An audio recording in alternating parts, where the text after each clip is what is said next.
ახალგაზრდა იურისტების მწვავე ანგარიში როგორია წინა საარჩევნო გარემო საქართველოში ახალგაზრდა იურისტთა ასოციაციამ მეორე შუალედური ანგარიში დადო. მონიტორინგმა აჩვენა, რომ წინა საარჩევნო გარემო მკვეთრად უთანასწოროა.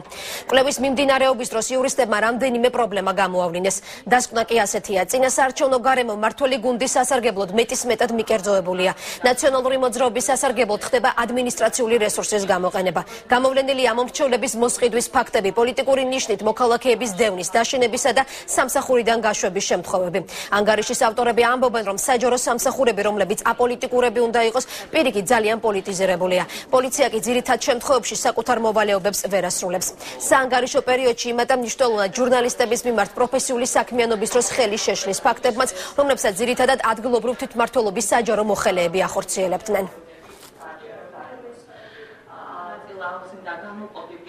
პოლიტიკური ნიშნის დევნის საკითხები შეინიშნება უპრეცედენტო იყო ძალადობის ფაქტები, რომელიც ამ თვეების განმავლობაში დაფიქსირდა სხვადასხვა ოპოზიციური პარტიების შეკრებაზე თუ თუნდაც პრეზიდენტის შეკრებებზე, როდესაც ცალკეულ მოქალაქეებს ფიზიკურად გაუსწორდნენ. იყო პოლიტიკური ნიშნით ამდეობიდან გათავისუფლების საკითხები, ძალიან მნიშვნელოვანი აღნიშნოს ადმინისტრაციული რესურსის გამოყენების საკითხები, კონკრეტული პარტიის, ანუ ამ შემთხვევაში რა თქმა უნდა მმართველი პარტიის ნაციონალური მოძრაობის სასარგებლოდ მკვეთრად უთანასწორო გარემოა რეალურად ქვეყანაში საარჩევნო კუთხით.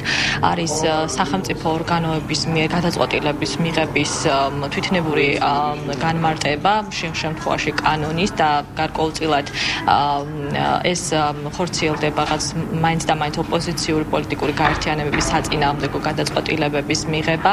ფიქსირდება შემთხვევები, როდესაც საჯარო მოხელეები ფაქტიურად პოლიტიზირებულები არიან და საჯარო სამსახური გოვლინება პოლიტიზირებულ სტრუქტურად.